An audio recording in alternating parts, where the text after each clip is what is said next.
tantos cursos hay.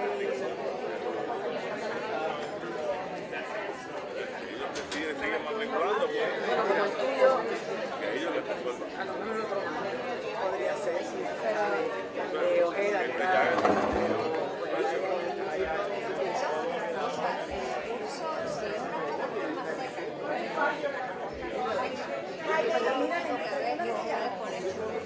Sí, que es un llena blanco.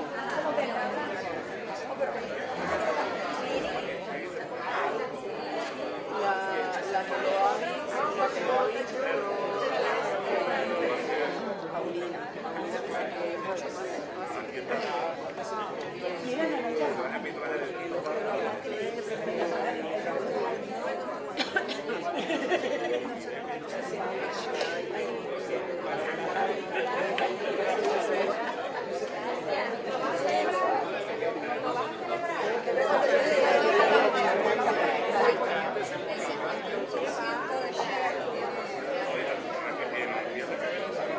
¿Lo buscaste ayer mismo?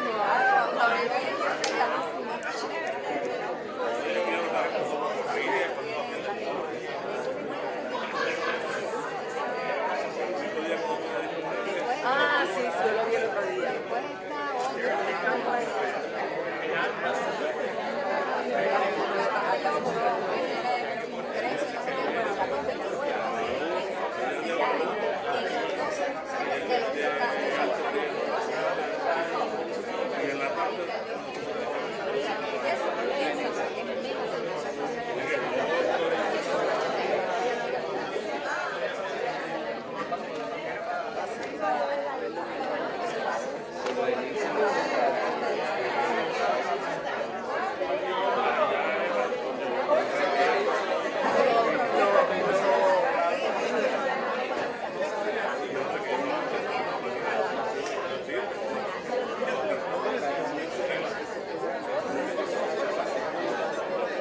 Están chequeando los grupitos a ver quiénes son los más calladitos. No, porque acuérdate que la profesora de la universidad Falta mi saludo. Nunca se sabe. recursos humanos pero ya seguro que en la parte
Sí, ahora hubo una migración.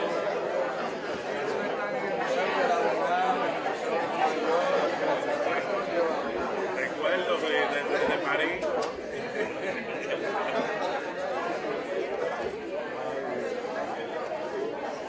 Cuando llegue al Louvre me acordaré de ti.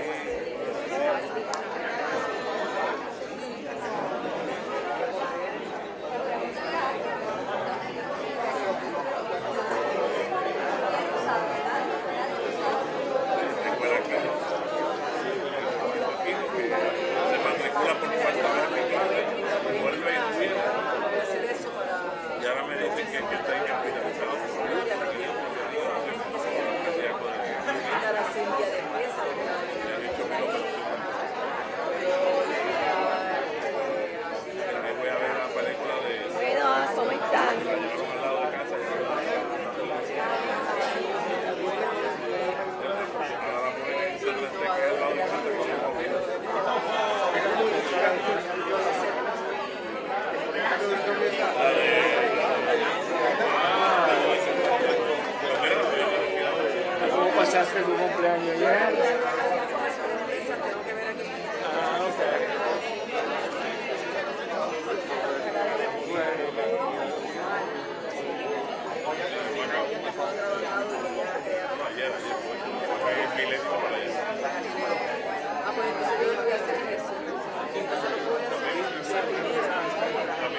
Bueno, yo salí en una escena con Elber González en la guagua. Eso lo voy a decir enseguida. Entonces la escena es Luego lo presento cuando termine la declaración. si la escena era en Cueca, nosotros le tiramos 2 pesos a la sala federal. La historia es que ponen a un tipo de estos de barrio y fumando y pasaba la mujer a pie de la vida por un lado. Nosotros empezábamos a decirle por la verdad. Y él vino por una caneca de luz, un rojo más, no sé qué. No iba por la tercera caneca y él dice para.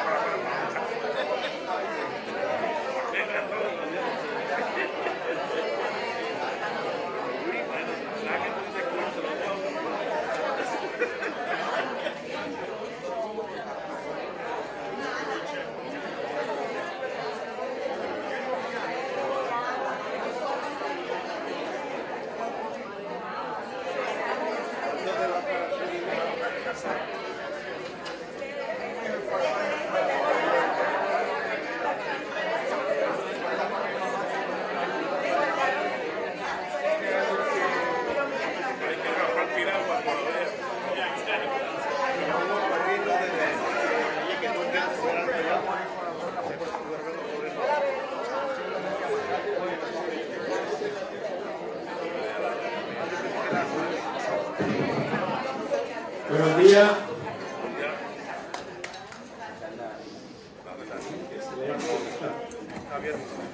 Muy buenos días, compañeras y compañeros, colegas del claustro de la Universidad del Sagrado Corazón. Bienvenidos y bienvenida a esta actividad. Es un placer para mí ver tanta gente que recibió y respondió a nuestra invitación. Es de verdad un gran placer para mí luego presentarle a los invitados de hoy. Se los presentaré a continuación, pero primero les quiero informar sobre esta actividad y su razón de ser. Como ustedes saben, el proyecto STEMmed tiene un componente de adiestramiento profesional a la facultad STEM que coordina la profesora Mayra Alonso, y le hemos dado muchos talleres a la facultad, muchos adiestramientos a nuestra facultad durante todos los 4 años que llevamos en el proyecto. Esta vez decidimos que, dado el tipo de adiestramiento, podíamos ampliar la asistencia y la participación al mismo a toda la facultad. Así que esta es la razón por la cual contactamos a Saily Santos primero y a la doctora Espinet en aquel momento para empezar a organizar la actividad de hoy. Así que les doy las gracias a Lidia y a Saily. La actividad de hoy tiene 2 invitados que les presentaré, como he dicho, a continuación. Así que les voy a decir 2 cosas bien importantes. Primero, se está transmitiendo este evento en vivo vía webcast a través de nuestro canal Ustream. Y gracias a Bernabé Soto, nuestro diseñador instruccional y media manager, y Aurelio Ceballos, nuestro IT administrator, pues estamos pudiendo hacer esto. Y en segundo lugar, que también estamos presentes en las redes sociales, en Facebook, Twitter y Pinterest, así que conéctanse con nosotros, además de nuestro website stemmed.sagrado.edu. Sin más, voy a dejarle con la hermana Madeline Ortiz para la invocación. Ah, perdón. Hay un cambio de Madeline. Hay un cambio, Madeline Villamil. De Pinch Peter con la otra Madeline.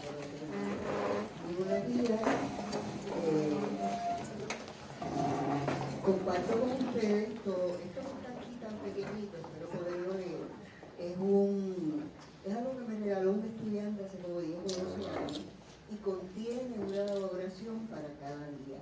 La que les voy a compartir hoy se llama Liderear y me parece que viene bien a tono con este inicio, ¿verdad?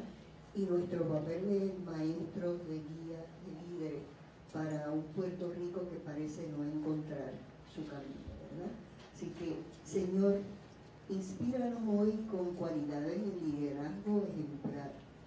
Danos discernimiento para tomar decisiones justas, integridad para hacer frente a la verdad, coraje para vivir situaciones difíciles y compasión para las necesidades de nuestro prójimo.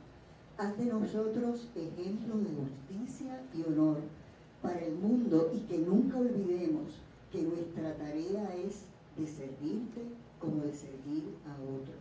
Señor, te suplicamos que permanezcas en esta actividad y que la misma sea realmente para beneficio de todos nuestros compañeros, nuestros estudiantes y de nuestra comunidad universitaria. Bendice abundantemente a los compañeros que están comenzando esta nueva jornada. Bendice también a sus familiares e ilumina nuestra universidad para que sea guía en el Puerto Rico que hoy estamos viviendo. Todo esto te lo pedimos en el nombre del Padre, del Hijo y del Espíritu Santo. Amén. Sagrado Corazón de Jesús.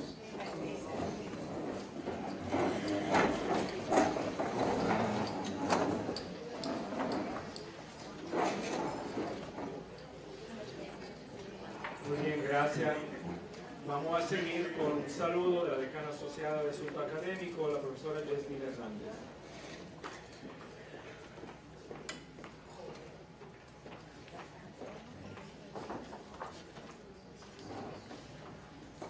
Muy buenos días a todos. Es un placer estar con ustedes hoy, que a nombre de nuestra queridísima vicepresidenta de Asuntos Académicos, la doctora Eloisa Gordon, queremos darle la bienvenida a esta actividad de inicio de semestre, una actividad de desarrollo profesional al que tenemos que estar sumamente agradecidos por ese equipo, el equipo de STEMED, que hoy ha organizado esta actividad, y por sobre todo también a nuestro director del proyecto, el doctor Antonio Bantallato.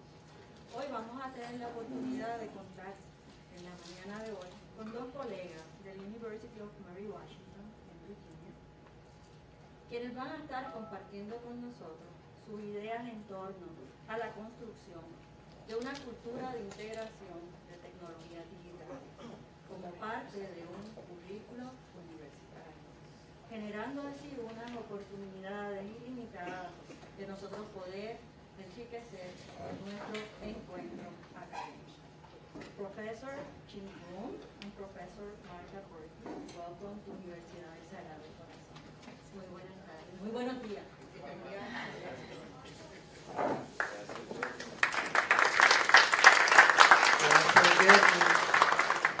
Pues muy bien. Ahora voy a pasar al inglés para presentarles a nuestros dos invitados. So, hi Marta and Jim. I'm very pleased and honored to have you both today. They actually joined us yesterday afternoon for a wonderful workshop for our faculty and CETEC participants, and we had a great time in the afternoon. And now we're going to continue that, and they'll talk about this. Let me introduce them in the proper way. I know few people in the field, generally speaking, of higher education and educational technology that are so authentic and so fast forward into the future as they are. Jim and Marta, we've known them for a number of years now, and I've seen their trajectory. Their course in digital storytelling, the S106, is probably a milestone in the development of educational technologies the world over, so it's not a little accomplishment.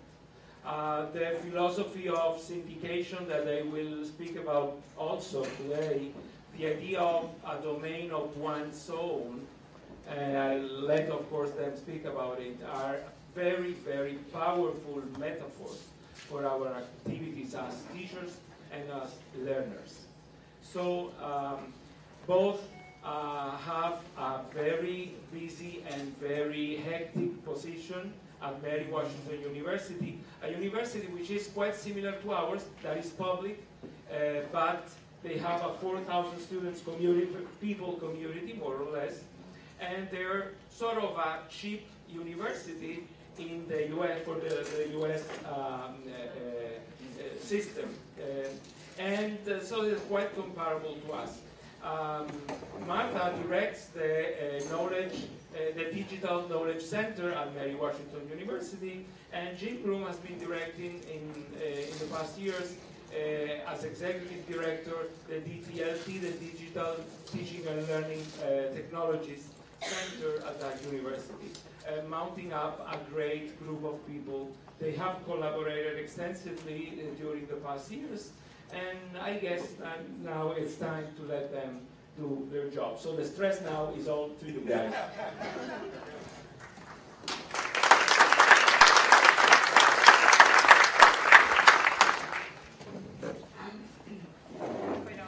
Knock that over.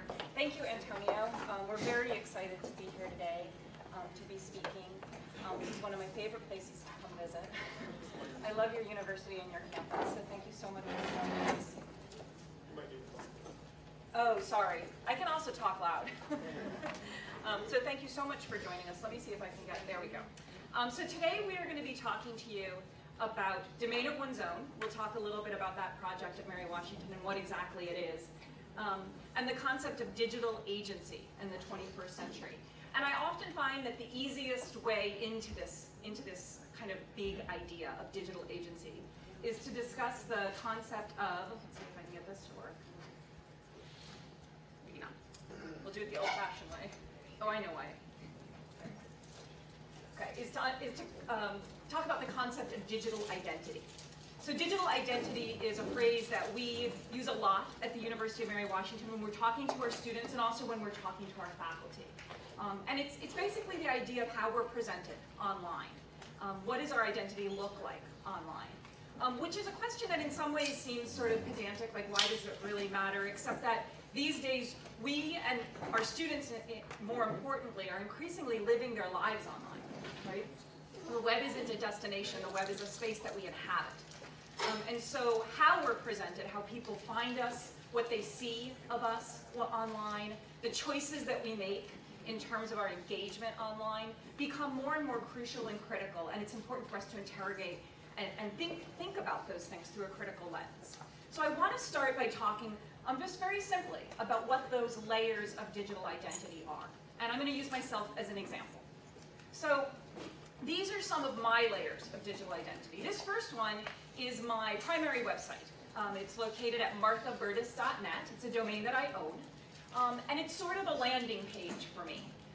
It's a professional page. It has my bio, my CV, a summary of the work that I do.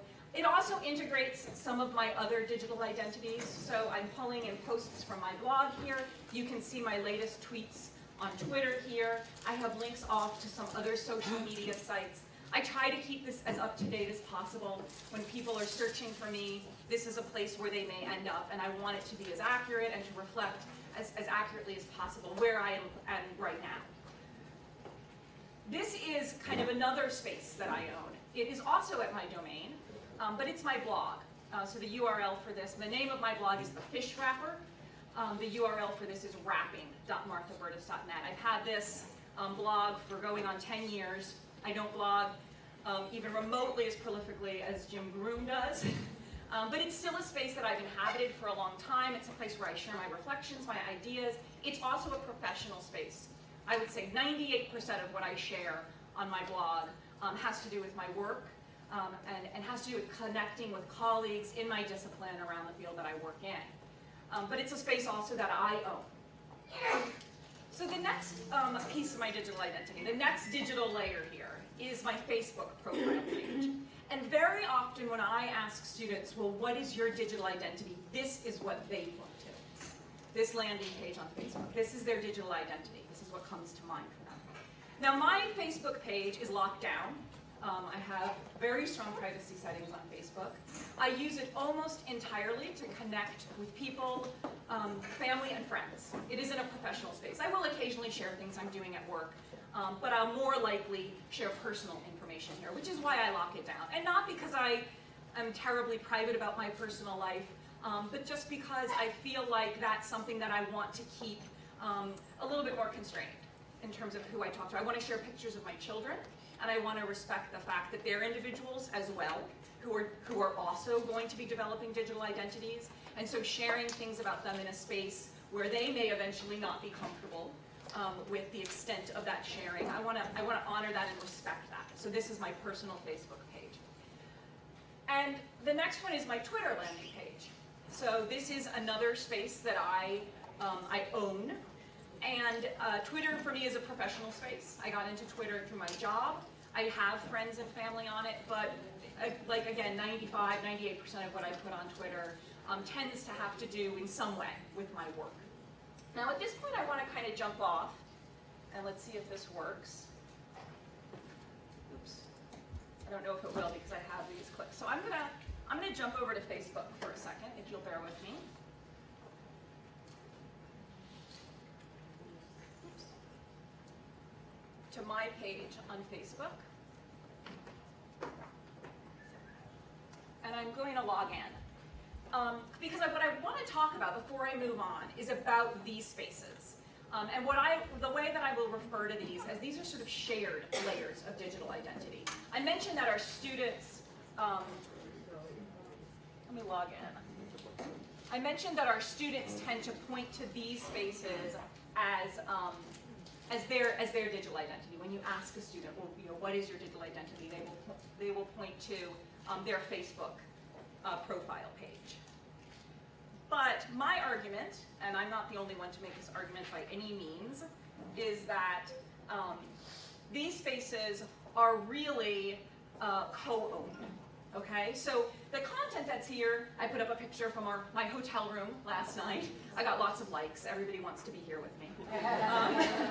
The content on this page, ostensibly, I've created, right? I've put up all these pictures, I've created these posts, I've shared this information about who I'm married to, where I live, where I studied. That's my information, that's my data, so to speak.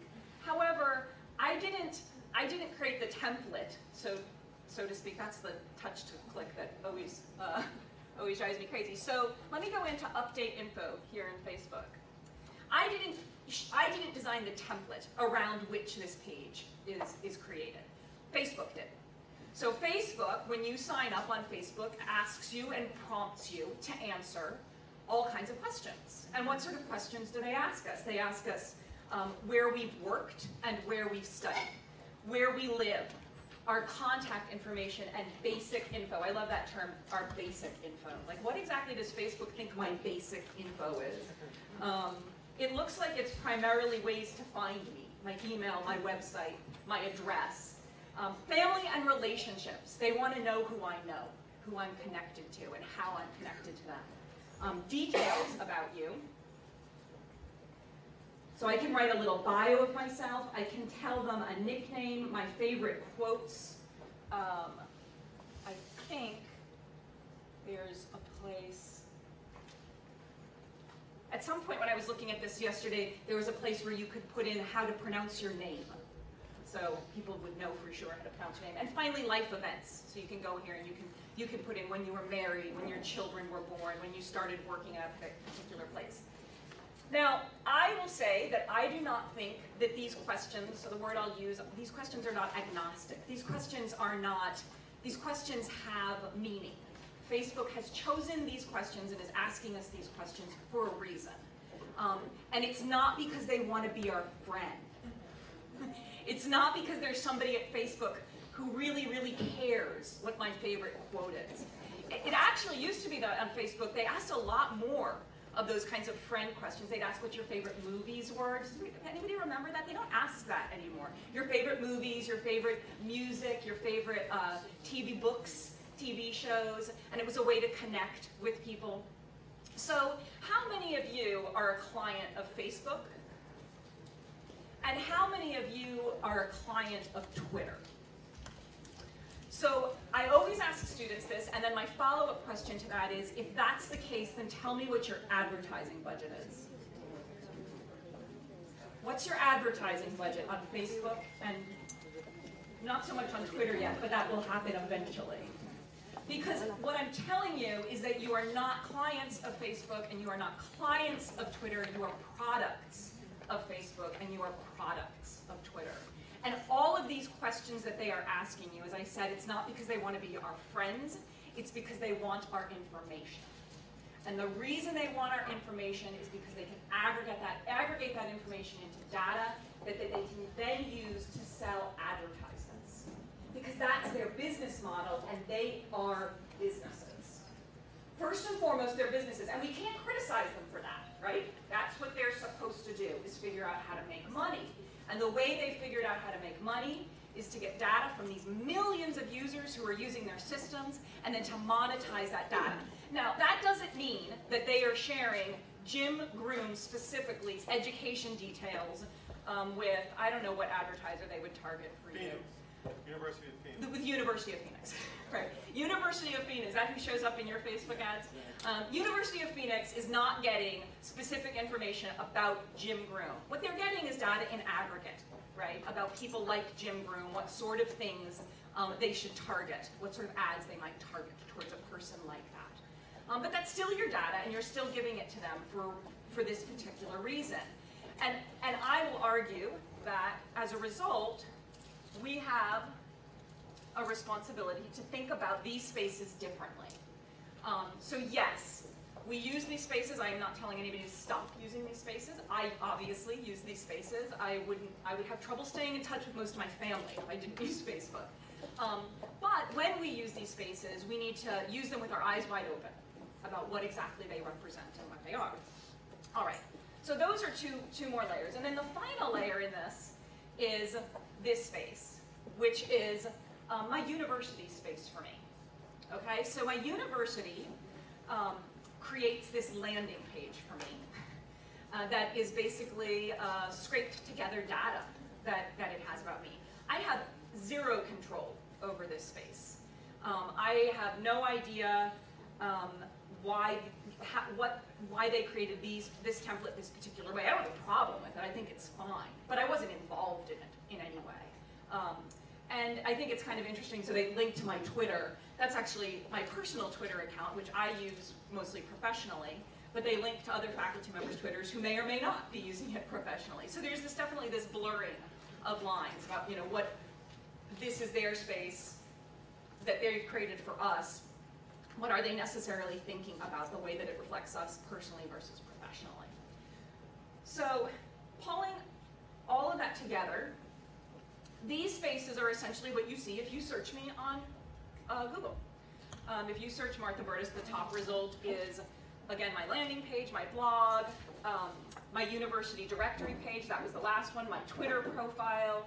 Further down, there's actually an EDUCAUSE profile for me. EDUCAUSE does a similar thing to my university. It has sort of a profile page for everybody who's in their directory. And all of these things layered together are essentially what make up my digital identity. And when we pull these back, what I'm saying is that the layers of our digital identity are multifaceted this way, from those spaces that are fully controlled by another organization, institution, or person. There's very little I can do to address anything here, to change anything here, or to alter what shows up here. Co-owned spaces like these, where yes, the content that's put up here is all content that I've created and I have decided I want to share, but I'm doing it within a template and a space that a corporation has designed and is channeling me into and funneling me through. And finally, these spaces, which I fully own, which live at my domain, where I make full choices about what lives on these spaces. So these domains, or this domain lives on a web server that I pay for every year.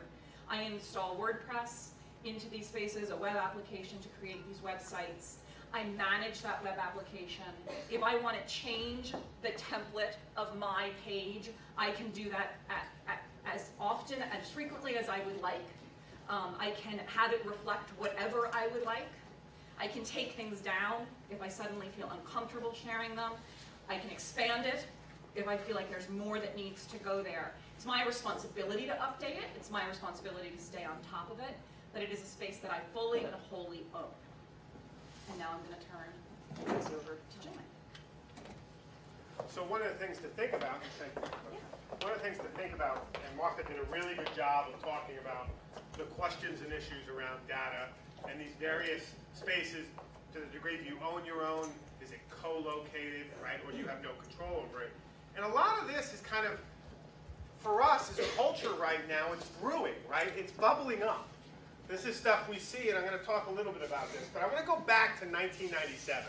I want to take a trip back to 1997. The web's breaking pretty big now, right? We can even like download forms and stuff.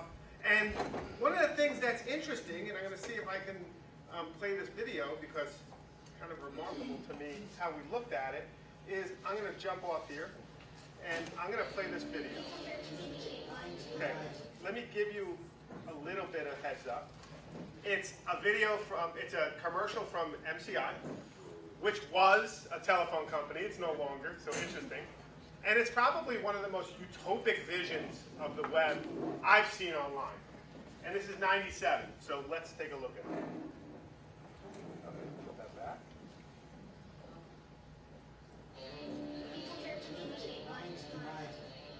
There's no race. There are no genders.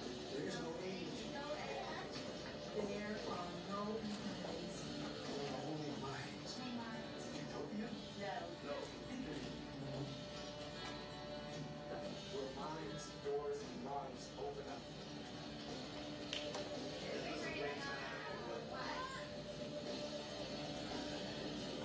Right, not too long, my MCI goes bankrupt, and it's not such a great time for MCI, whether or not they want to admit that. But there was this kind of almost unbridled faith and utopic kind of belief in the fact that the web was going to save us, right? Not only save us, but this question is no races, no genders, no disabilities, only minds, right? Which is almost more frightening than any of the other three, if you think about it, right? Like, those are the most dangerous parts of us. But one of the things that's interesting is the way in which this vision has quickly, in our moment, become something else. Now, I was traveling to Canada in August, and I saw this in the, oh, let me go back. Use the clicker. Use the clicker. Put it in your hand. In my hand. Okay. That one. Okay. I saw this. I was in either Toronto or Montreal, probably Toronto because it's not in French. And this idea of data, right? Sponsored by a bank, an international bank, HSBC, and it says here, in the future, your DNA will be your data. And it has a QR code on your finger, and over there, tomorrow is full of opportunity. And so when we think of data linked to our biometrics in this way, it's creepy, right? Like we're getting a little creeped out, particularly when we start to realize with all the data that's being collected and that Martha broke down is actually being used, right? Is being accumulated, maybe in the aggregate, but there's a kind of video that I'm going to take a second. It's a 2-minute video that was made in 2006, and it was made by the American Civil Liberties Union. And it was basically what it would be like, and this is the premise of it, it's awesome. What would it be like in 2015 to order a pizza? Simple, right? Like, what would that look like? Has anyone seen this? Oh, you're in for a treat. Okay, I want to make sure that the volume's up, because the volume was a little low, so I don't want you to miss this, because let me tell you, this is going to be remarkable. So, am I building it up enough for you? So I'm going to go here, and I'm going to do a quick Google search. I'm going to check the volume. It's pizza, ACLU. So you can do that too at home. So you know, you can share this with your family. It's safe for work. It's great for kids. Okay. Anyway, I'm going to play this, and hopefully it's loud enough. If it's not, tell me. Pizza Palace, here. If you have 30 minutes or it's free, this is Mary. May I take your order? Hi, Mary. Yes, I'd like to order. This is Mr. Kelly. Yes. Thank you for calling again, sir. I share your national identification number is 610-204-9998-45-5460. Is that correct? Yes. Thank you, Mr. Kelly. I see you with a 736 Montrose Court, but you're calling from your cell phone. Are you at home? I'm just leaving work, but I'm... Oh, we can deliver to Bob's Auto Supply. That's at 175 Lincoln Avenue, yes? No, I'm on my way home. How do you know all this stuff? We just got wired into the system, sir. Oh.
great. 2006, the American Civil Liberties Union makes that video, right? And then probably in 2006, we're like, oh my God, that's crazy, right? No way. And then in 2013, we get this. Edward Snowden. Actually, as my kids would say, it's real, right? All of our information is being accumulated, aggregated, and stored, not in some degree because we're giving it away, but most definitely because NSA has been systematically tracking and controlling and storing and possibly using our data. So that vision that the American Civil Liberties Union was warning about in 2006 is an actual reality.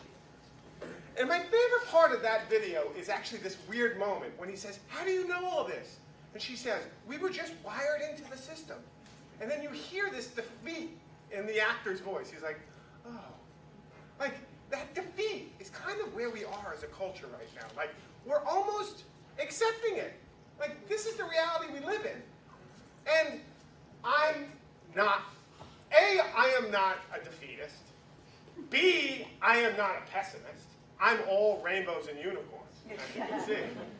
And I think as our role in what we do in higher ed, which is why I'm here, is we build possibilities and alternatives to realities that we're not happy with, right? And one of the realities I think many of us aren't happy with is at the point at which we kind of give away any sense of privacy and any sense of control over our data for this kind of myth of convenience. And part of what we need to do at universities, and be my argument, and I think Martha's argument as well, is we need to take back some of the narrative. And we also need to build alternative spaces, green spaces, which don't necessarily preclude us from using these other resources, but also don't lock us in the same way. And so for us, Domain of One's Own at the University of Mary Washington is about providing this platform for our students and our faculty and our staff to start exploring these alternatives and starting getting fluent with what's possible on the web. Now, I have this metaphor, and people hate it, but I love it. And I love that they hate it because I'm a bit of a sadist, because I like to see people somewhat suffer. So, I'm kidding. Richard Scarry, I don't know how to pronounce it exactly, is an artist. He's a kid's book artist. And I always loved his stuff as a kid because he would do these cross-sections of houses, right? And it's usually bunnies or pigs, although there's been some controversy around Richard Scarry because he does a lot of pigs, but then he does pigs as butchers, selling pork chops, which a lot of people have problems with because it's kind of cannibalism. Is it? I don't know. I can't. No? That didn't work? Big fan, though. Okay, so this is what we might consider a domain, right? And so when you get your own domain, our students, our faculty, and staff, they get their domain. Say, for example, marthaburtis.net, which you saw an example of, right? They actually have a domain. One of the things we don't realize about a domain, though, is each of those rooms within the domain, within the house, is actual space you can install and build on top of it. It's what we call subdomains, right? Bedroom.mydomain.com. Martha might have something blog.marthaburtis.net, etc. Right? And so understanding some basics about how these domains work is always interesting to me. And what we have at our schools is a student who might have their domain, whether it be, joestudent.com, and then his or her blog, his or her videos, his or her photos, etc. And one of the things that's really interesting to me, and I'm kind of coming around to this more and more now, is how we set up our IT infrastructure at our institutions as it stands now. So, for example, you have students who have invested 4 years in your university. We do too at Mary Wash. And on their 4th year, goodbye, you graduated, congratulations. They stand off, and 3 weeks later, what do we do to them? We cut them off, right? Like, we're really like the worst parents. You're cut off. No more email, right? You can't access the library. You can't do anything with us anymore. And I don't think it's because we're mean, right? Or we're really kind of strict. I think it's because the way in which we've imagined our systems, as simple as email, which I was talking about yesterday, is still the killer app. It's still what we all use to communicate. We haven't figured out a way to communicate and to remain connected with our students over time. But if we allowed students to use their domain as their own email, mail@marthaburtis.net or mail@xyz, they can still point to your mail service, but when they leave, you still have their email. You still have a connection. And they also have a consistent sense of identity over time, right? The idea with identity is not only that we manage it, as Martha pointed out, but as part of our educational process, we're tracking and narrating our learning, which is a crucial, fundamental part of who we are. And where do we do that now? We do that behind the closed wall of an LMS. We do that on a space that we may not own and not be able to take with us. So how do we rethink the narrative so that our students manage and build their ideas and their narrative of learning on their own spaces and then give it to us, right? That idea of managing that data clicks back to this notion. I love the ACLU video. It clicks back to the notion of some basic rights, of ownership, of management, of freedom, and of control.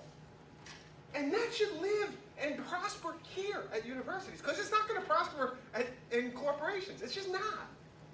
So it's kind of our obligation. Now, what can you do with this space? Well, we have, and I changed this, but it doesn't show up. We have applications like WordPress, Drupal, Known, MediaWiki, OwnCloud, all very popular open source applications that students can control, can install, and can use as their kind of management space for these domains, right? And the question of why it's important, this is a quote from Ted Nelson, and I think I talked shortly about why it's important in terms of management, freedom, control. But it's also important, I think, more generally, because we live in a world dominated and mediated by media at all costs. And that media increasingly is becoming the platform of the web. And that means we need to have students and faculty and staff who are literate, who are fluent, who understand this space. And that's not just because you're teaching communications or you teach computer science. I would argue that cuts across every discipline. And every discipline has to have an equal investment in how the digital and how the web informs what they do. I would argue that no person in this room, in the notion of their publishing and their research, right, even their teaching, hasn't been affected in some way by the web. And I think that's why it's crucial. And I think that's even more so the case for our students as they come into a world where they'll be expected for their jobs to be fluent in this space. Now, it also brings up a really good, interesting example. There is a researcher who worked for Microsoft. His name is Gordon Bell. And he came up with this really compelling idea called digital life bits. And what these digital life bits are, and what he did, is he went about and he took a picture or documented every single element of his life. So he has an entire archive and database of his life. And it's all online. And he manages it and controls it. And one of the things that it really hits home for me, and when I talk about this, I think people think it's abstract, and they're like, yeah, but you do this, you're a technologist, you're into this. So sure, you can say that. And then I bring one thing, and then they're like, oh, for example, your digital life bits. You know, when you talk about tests and education stuff, students glaze over, like I want to keep that. But then I say, what about your photos? What about your videos? Right? And then it's a game changer. Because I, over the last 10 years, raised 3 kids. I have some really important photos and archives of our experience as a family. And it's important that I understand how that works, how to manage that, how to archive it, and how to take it with me. And those digital life bits, like who we are, is more and more premised upon the platforms on which we live. And I would argue this digital life bits bit is a really important frame. Like, how do you get your stuff off Facebook, off of Twitter? How do you manage that? If that's part of your legacy, a status update or a tweet, how are you going to archive that? Is there something that you've thought about? And is it something that you're talking to your students about? Because I think our dossier, our research, comes in very different forms now. And it can be a lot shorter, it can be a lot distributed, or a lot more distributed. I think us thinking about how we deal with those digital life bits, domain of one's own gives us a platform to do that. Now I'm going to hand this back over to Martha to talk in detail about domain of one's own. So I want to make sure everybody understands exactly what domain of one's own is and what it means for our students at Mary Washington. And Jim's talked about the concept of a domain name and being able to separate it into different subdomains and install different software in those spaces and then control those spaces and whatever you put in them. On a basic level, what domain of one's own means is that every student, faculty, and staff member at Mary Washington, for the duration of their time at the university will pay for a domain name for them. So at any point they choose, as long as it's available, they choose a domain name, we purchase it, they can use that, and we give them space on an open source LAMP server, which is where they can then install that software. So we launched this project in pilot, I guess, 3 years ago. And we now just finished the second year of it as a fully funded project at the university. And I want to talk through a few of the examples of how people are using domain of one's own. It is always hard when we do these presentations to come up with examples because I can never settle on just a few. Luckily, Jim put these next 3 slides together, so he had to make the tough decisions. But there's so many wonderful examples of what students and faculty and our staff are using domain of one's own for. If you would like to explore more of what domain of one's own is, I invite you to visit this website. You can get to it at umwdomains.com. It's sort of our project website for domain of one's own, and it aggregates across the open source server that we use. It aggregates all of the activity of what's going on, all of the sites. Every time somebody installs a site on that server, we gather information about it and we start paying attention to what they're doing on it. So it's kind of a window into the project. And we have some featured sites up here at the top, a few of which I'm going to talk about now. Some of our students, a lot of our students are using domains as a way to create portfolios for themselves. So that includes sort of more traditional sort of portfolio sites, similar to what I showed you at marthaburtis.net, sort of a landing page for themselves, where they have information about their academic work, about their jobs that they've had, work that they've done professionally. And then we have students like Sydney Mullis. This is an art student who, through an art class that she was taking, was required to set up a portfolio site of her art. And what's wonderful about the way this is presented to these art students is that the faculty member doesn't just throw them into this and say, go create a portfolio. They spend some time looking at artists' websites. Looking at what artists in 2015 are doing with their websites and how they're using web space as a way to share and promote the work that they're doing. We talked a little bit about this in the workshop yesterday. One of the hardest things about being an artist is figuring out how to make some money, how to survive as an artist. And increasingly, you actually see artists who are using the web as a place to get word out about what they do, about the work, to put up digital images of the work that they do, to announce new work that they've completed, to announce exhibits that they're going to be a part of. And so our faculty in the art department are really interested in getting our students to start thinking about that now. Thinking of themselves as practitioners of art, and when they graduate and they're out there having a space where they can sort of inhabit the web in that identity of themselves as an artist. So this is an example. You can check it out at sydneymullis.com. This is a great example because a lot of our work, most of our work on domain of one's own, most of the work that students do on domain of one's own grows out of the curriculum. We in teaching and learning technologies work closely with faculty across the university, helping them think about how they can use various technologies in their classroom. And domain of one's own for the last 2 years has been a cornerstone of those conversations. So lots of what students are doing, like the one I just showed you, Sydney Mullis, has to do with an assignment or a project that they're really working on as part of a class. This is a student who, this has nothing to do with a class. She got this domain that's, I don't have the URL of it up here, but it's like victoria.com. Her name is Victoria, but it's sort of like victory, so she's kind of playing with her name. And she, on her own, we just found this site, right? Through the domain of one's own website, this popped up, and we saw that this was a site out there. She, on her own, installed WordPress, and she started this site where she collects postcards from people around the world and shares them on this site. And so she groups them by the country that they come from, and if you click on any of these countries, you can see this collection. So she's using this website for a very personal archive. And it's kind of a neat visual site. It's a neat site to explore. We've never met her. I don't know this student. I don't know what inspired her to do this. I don't know whether or not she's planning on doing anything with this. But she is a student who immediately, the idea of having a space of her own on the web where she could build something resonated with her, and she immediately, very soon after we launched this project, this site appeared.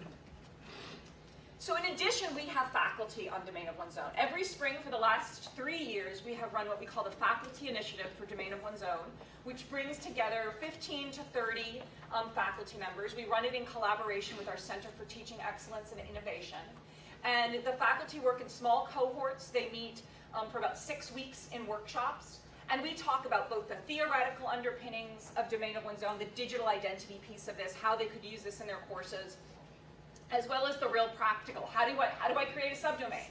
How do I install WordPress? What do I do with that once I have it?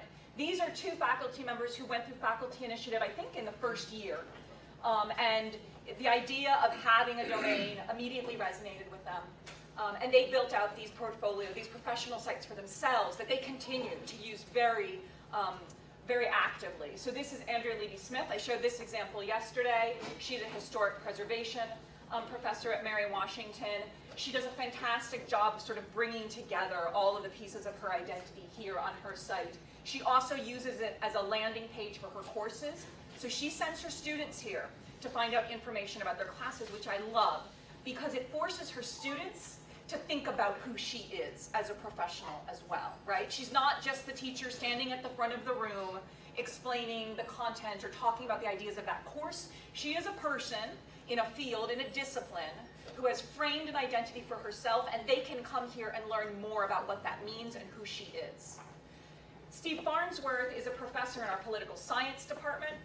He also runs a center for kind of political, I don't know what the name of the center is, media studies, really where he's talking about communication and political issues and the media. And he frequently speaks in the DC area, speaks with various news outlets about stories that come out in the news having to do with political issues in DC and in Virginia and Maryland. So he's very active, and he uses this site as a destination for all of the work that he does, and as a place to find those information about those various appearances, to blog more about the issues and topics that he's talking about when he talks to various journalists. And again, the idea of having a domain of one's own and building this out immediately clicked with him. He understood how this was something that he could use. And I think for a lot of faculty, the reason why this resonates with them is that, you know, there was a tradition back in the 90s when the web was new, and it was also utopia, right? Back when there was no race or gender or disabilities on the web. There was this vision at universities where we gave faculty web space. Jim always refers to it as tilde space. This idea that faculty would have a place where they could build HTML web pages, and they could learn how to do that, and they could share materials with their students, and they could put up photos or research or papers that they were working on. Our university got rid of that 5-6 years ago as part of the development of our infrastructure, as the improvements of our systems. That just kind of fell by the wayside, and partly it was because they couldn't really maintain it to keep up with the various technologies that were emerging on the web.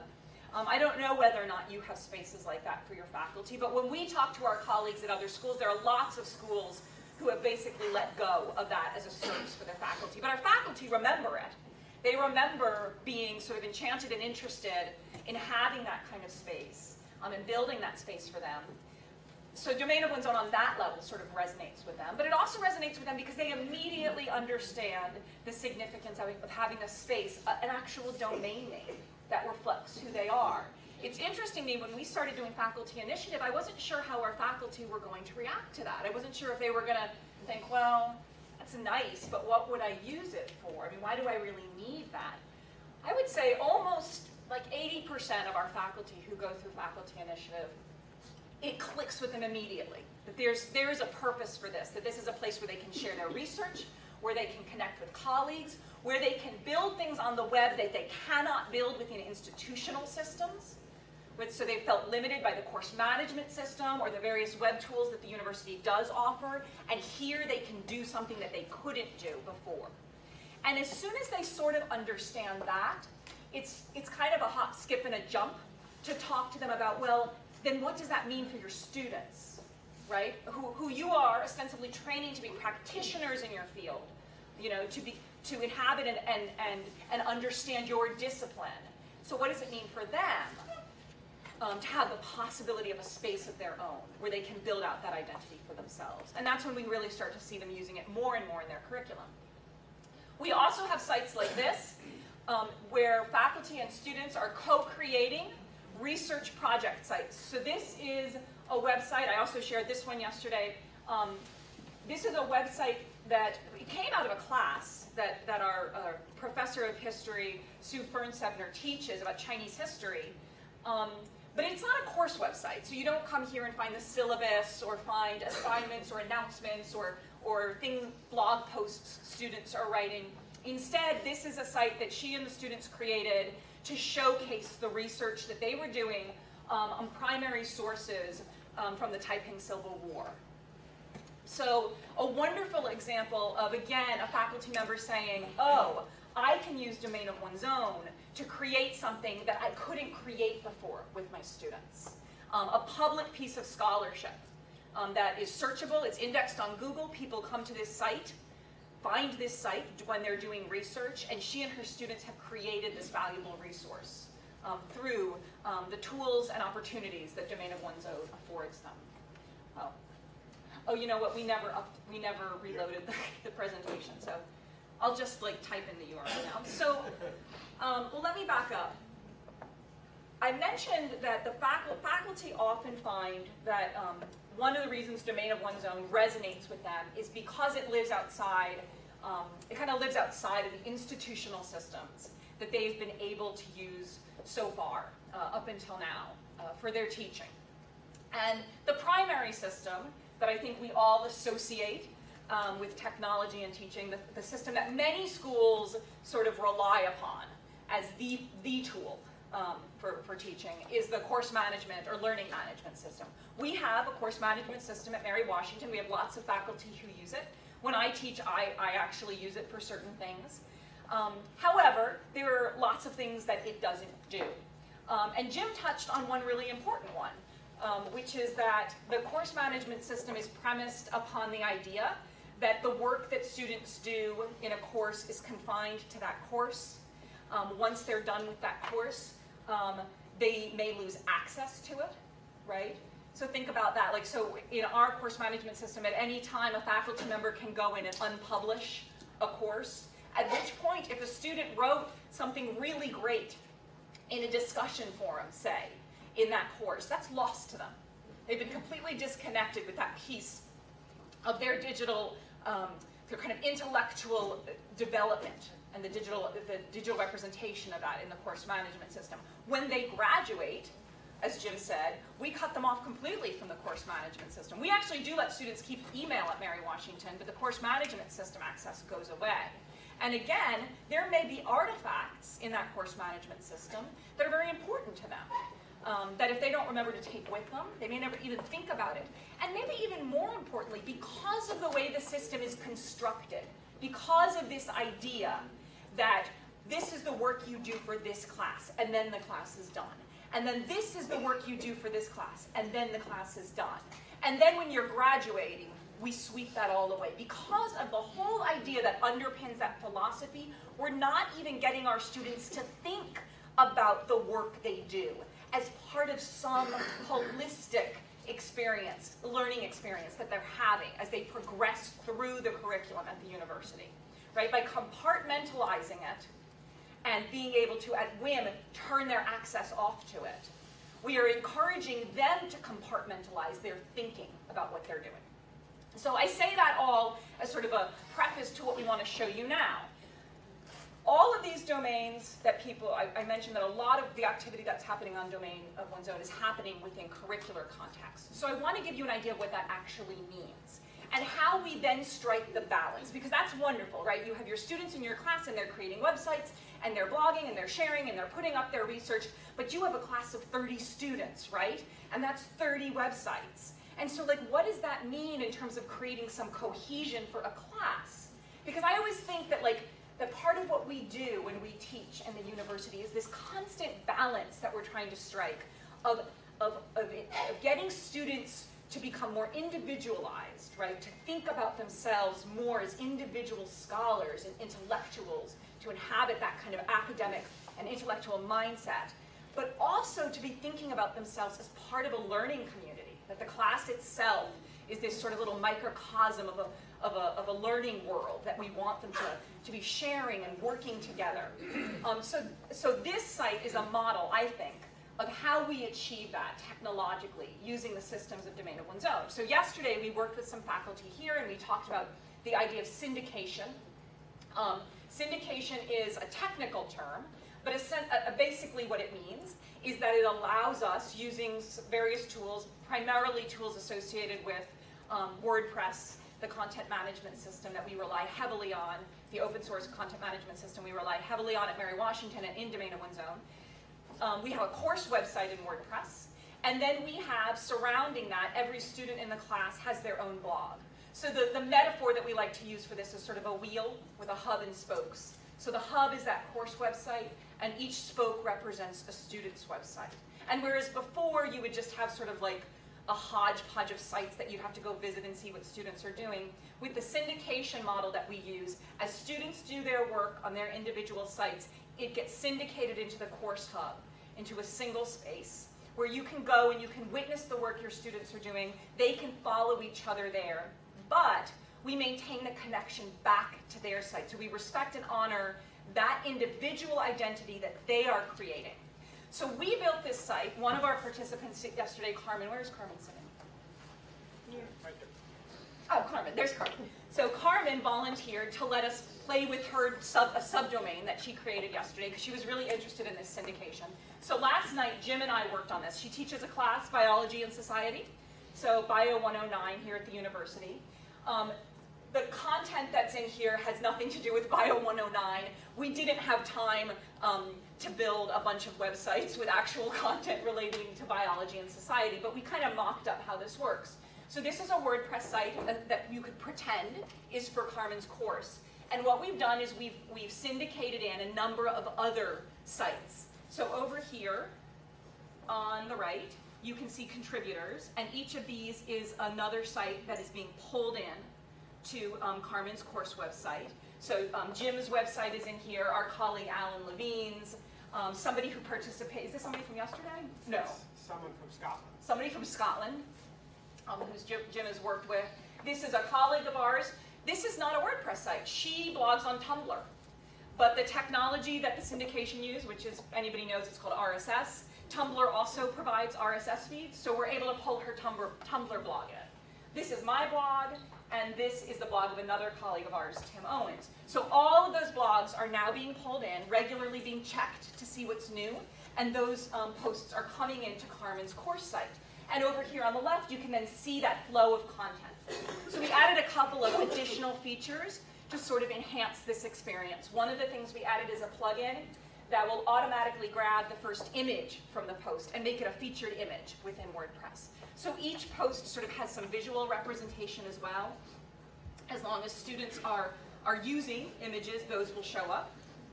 And then we also added, let me find a good example, another plugin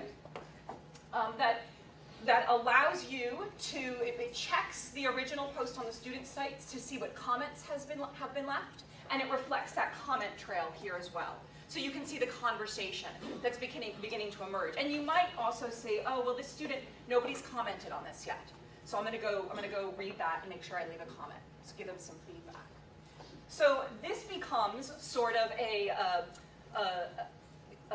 destination for witnessing all of that work. But as I mentioned, if I were to click on one of these links, this takes me off to Alan Levine's website.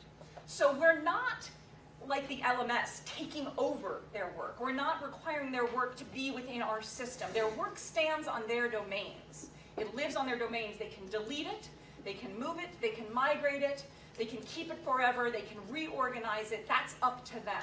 All we're doing is witnessing it and sharing it with each other, and building a site that facilitates that, which is the whole idea behind the syndication model. And then one of the other kind of cool things that we can do is, as those sites are being syndicated in, we can group them into different categories. So if you had students working on group projects, for example, you could then create a smaller page, or not a smaller page, but a page that's a smaller subset of posts just from a certain group of students. So over here, Jim added this menu item that's all posts, and you can go in here, and if I click on group 1, that will drill down to a set of sites that we tagged as being part of a separate group. So it creates this very powerful model of content, sort of flowing in, being organized and presented, but also always maintaining that connection back to the individual student. Go back. So the place we want to end here is, I always forget her name. Amber Case. Amber Case. So Amber Case, who's a thinker in the indie web movement. And I want to share a quote from her as sort of an ending place for this. So, a self or identity that is produced through various participation architectures. Oh, this is the definition of a templated self. So she's posited, I talked about that whole idea of Facebook as our profiles in Facebook as being sort of templated. So she's posited this idea of a templated self. So, and the definition would be a self or identity that is produced through various participation architectures, the act of producing a virtual or digital representation of self by filling out a user interface with personal information, which is what we do when we're interacting with something like Facebook or Twitter. So Facebook and Twitter are examples of the templated self. The shape of a space affects how one can move, what one does, and how one interacts with someone else. It also defines how influential, and what constraints there are to that identity. A more flexible but still templated space is WordPress. A hand-built site is much less templated, as one is free to fully create their digital self in any way possible. From earliest times, humans had tools like hammers that extended our physical self. Today's technology extends our mental self. It's changing the way we experience the world. So we'll leave on that, we'll end on that note, and we'll take any questions. Yes. Thank you. Yeah, I just want to go back to the syndication of the students' blogs and websites.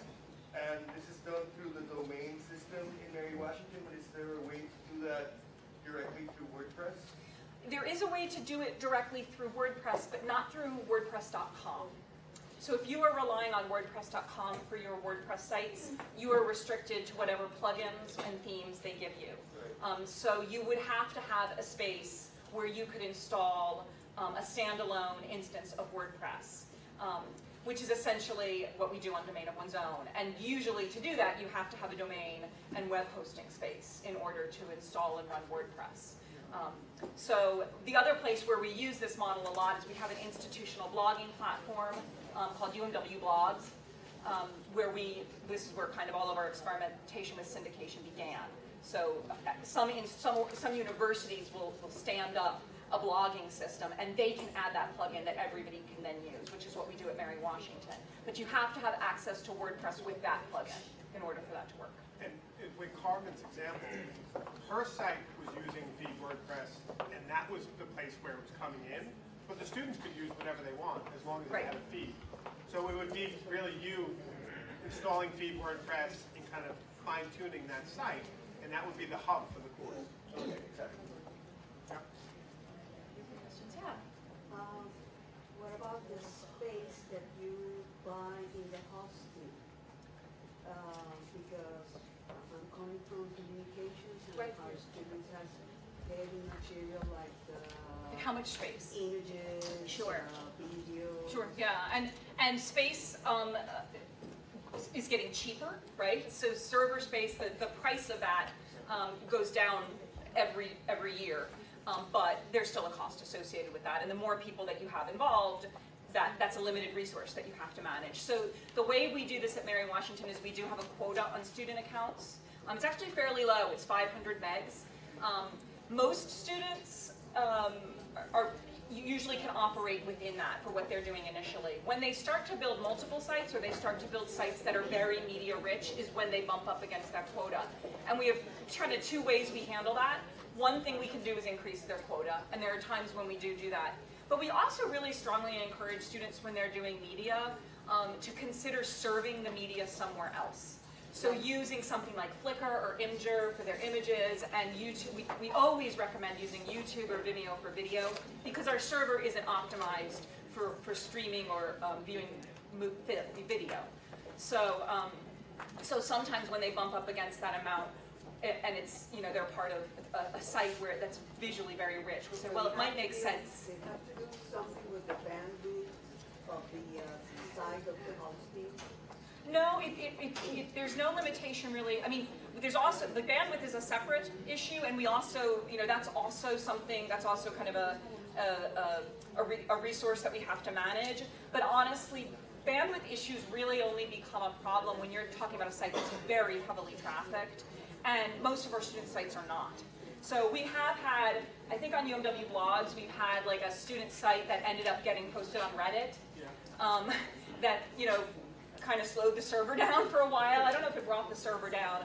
So when those sorts of things happen, suddenly traffic will spike and we'll have bandwidth issues. But generally speaking, one of the nice things about Domain of One's Own is, yeah, we have lots of sites, but almost the majority of them are very low traffic sites. So the bandwidth hasn't become an issue for us yet, until we have a student become internet famous, at which point we'll just have to get them their own server and cordon them off somewhere. But the space issue, though, the actual space issue, when we can, we encourage them to use other systems to host the media. And you don't have to direct your questions to me, too. You can make him talk.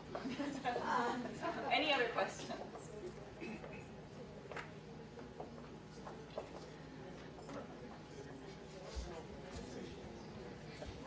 Oh, yeah, I can type it up.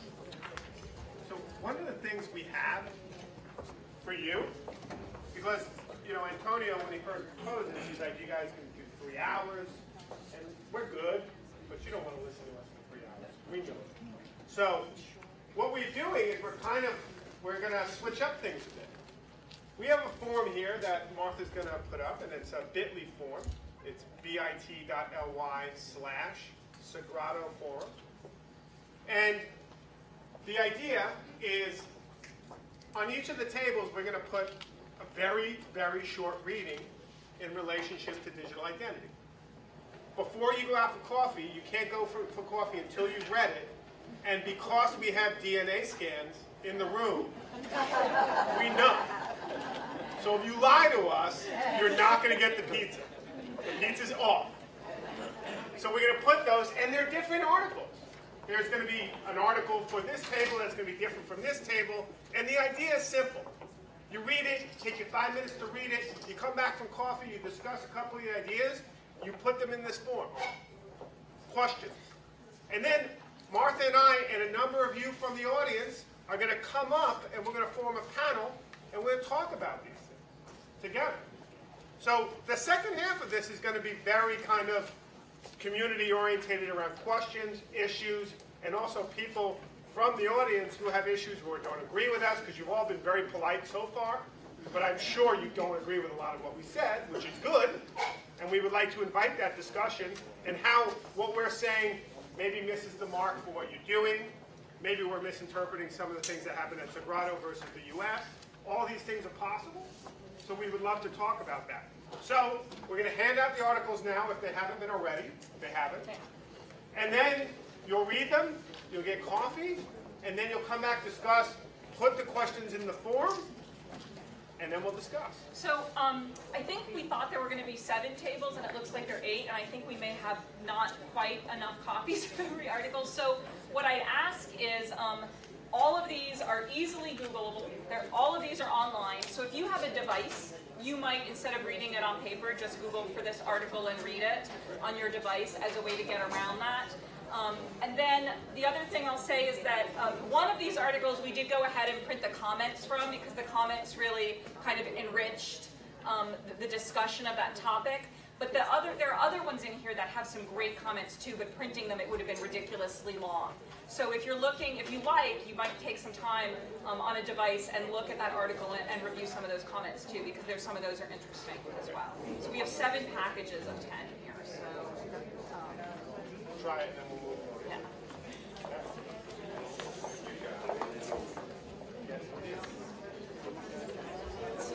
Okay, so we're following along with Jim and Martha reading the papers. There's a dot between bit and L. Okay, hay un punto. Okay, bit.ly. Okay, there's an error there. bit.ly / Sagrado Foro. Okay. So we're going to interrupt the video webcast now, and we're going to resume it in how long? 15, 20 minutes more or less. Okay? So thanks to all.